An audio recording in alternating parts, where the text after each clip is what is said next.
Gabby Petito and Brian Laundrie weren't just a couple traveling the country. They were a brand.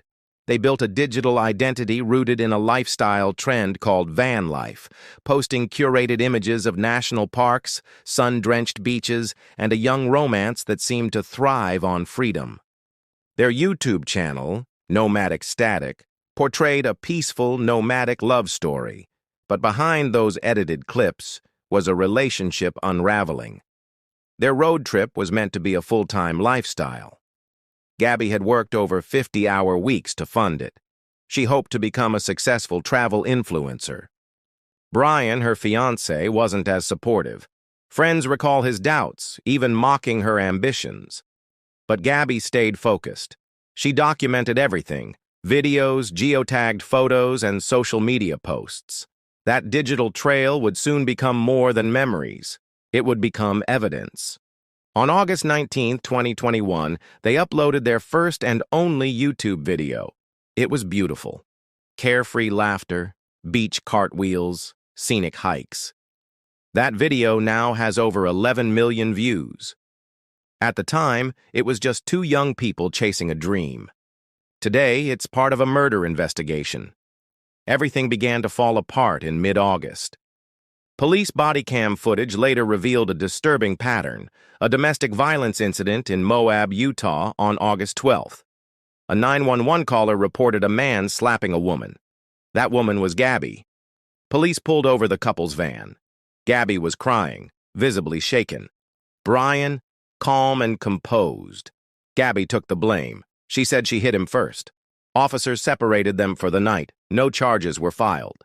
A few days later, Brian flew home to Florida, alone, leaving Gabby in Salt Lake City. He returned on August 23rd. They checked out of a hotel together the next day. Gabby FaceTimed her mom one last time, saying they were heading to Wyoming. Her final Instagram post was on August 25th, standing in front of a butterfly mural in Ogden, Utah. The next confirmed sighting was August 27th at a restaurant in Jackson Hole, Wyoming. Witnesses described Brian as aggressive. Gabby was crying. That same day, Gabby's mother received a text. "Can you help Stan? I just keep getting his voicemails." Stan was her grandfather. But Gabby never called him by his first name. Something was off. The final message came on August 30th. "No service in Yosemite." But they weren't anywhere near Yosemite. Her family knew something was wrong.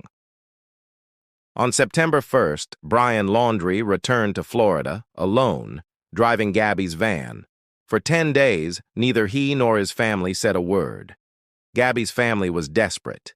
Then they filed a missing person report. September 11th, 2021. Gabby was officially reported missing.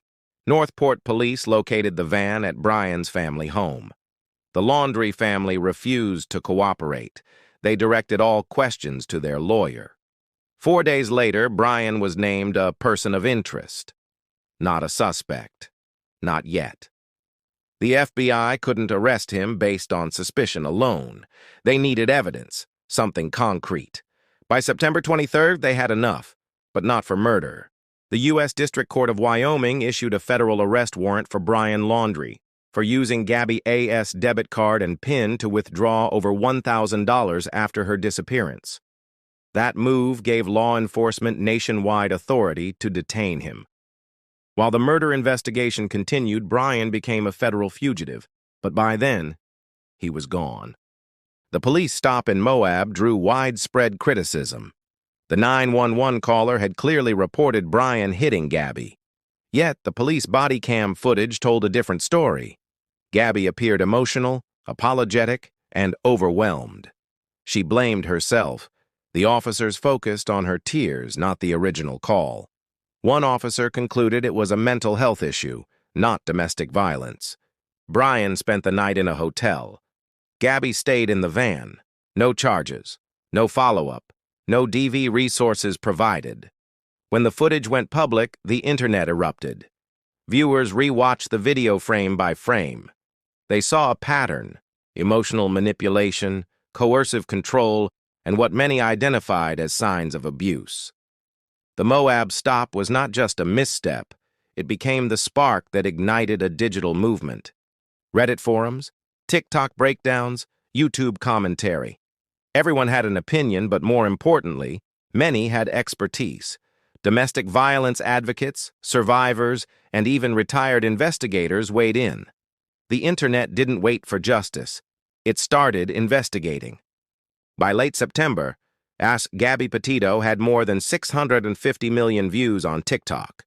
Reddit threads analyzing every detail of her disappearance multiplied by the hour.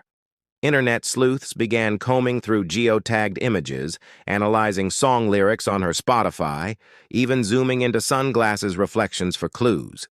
The subreddit r Gabby Petito became a live archive. Members built timelines, debated inconsistencies, and even predicted Gabby's last location, Spread Creek Dispersed Camping Area in Wyoming. They were right. Among these sleuths were Jen and Kyle Bethune, travel YouTubers.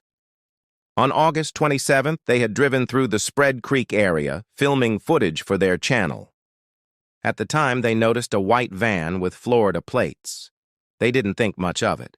Weeks later, after seeing the case online, they revisited their footage. What they found was chilling. Gabby I.'s van parked silently on a dirt road, exactly where she was last seen. They uploaded the footage to YouTube and reported it to the FBI. The next day, September 19th, Gabby's remains were found nearby. What the Bethunes did wasn't luck. It was part of a new model of investigation. In the past, witnesses came forward based on memory. Today, they come forward with files, timestamps, and footage. Gabby and Brian's digital footprint became a case file in real time.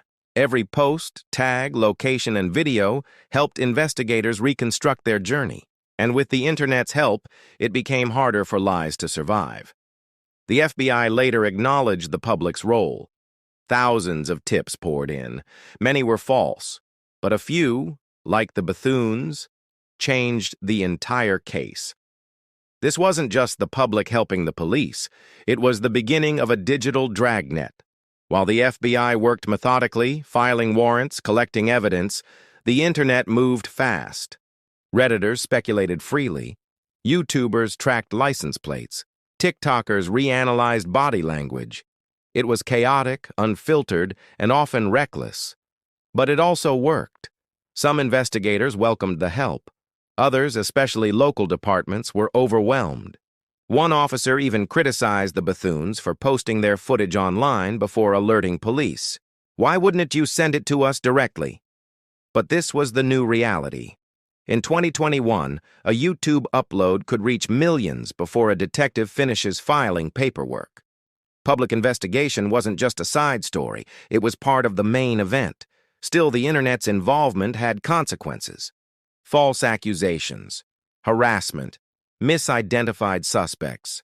Some innocent people were caught in the digital crossfire. This wasn't law enforcement. There were no rules, no accountability, just virality and speculation. Some creators used the case for clout. Others genuinely tried to help. But the line blurred. For Gabby's family, every new theory was another emotional burden. Even so, without the digital crowd, Gabby might not have been found when she was. Brian Laundrie's body was found on October 20th, 2021, in Florida's Carlton Reserve. His cause of death, suicide. Near his remains was a notebook. In it, a written confession. He admitted to killing Gabby. That was the end of the official story. But the questions didn't stop. Why didn't the Moab officers act differently? Could Gabby have been saved? Did the internet help or hurt? In Florida, lawmakers passed the Gabby Petito Act to improve police training in handling domestic violence. And Gabby's family launched a foundation in her name, dedicated to helping other missing persons.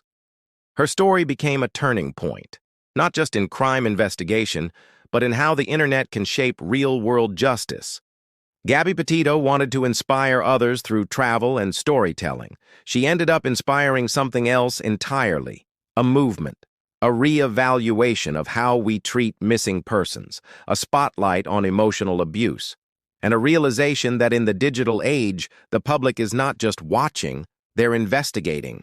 This case wasn't solved by one detective. It was solved by millions of people, each with a screen and a question. Some call it justice, others call it chaos. But one thing is clear: the future of criminal investigations will never be the same. If Gabby's story moved you, share it. Her voice was lost, but her digital footprint wasn't. Subscribe for more stories that uncover how real people, not just systems, find truth.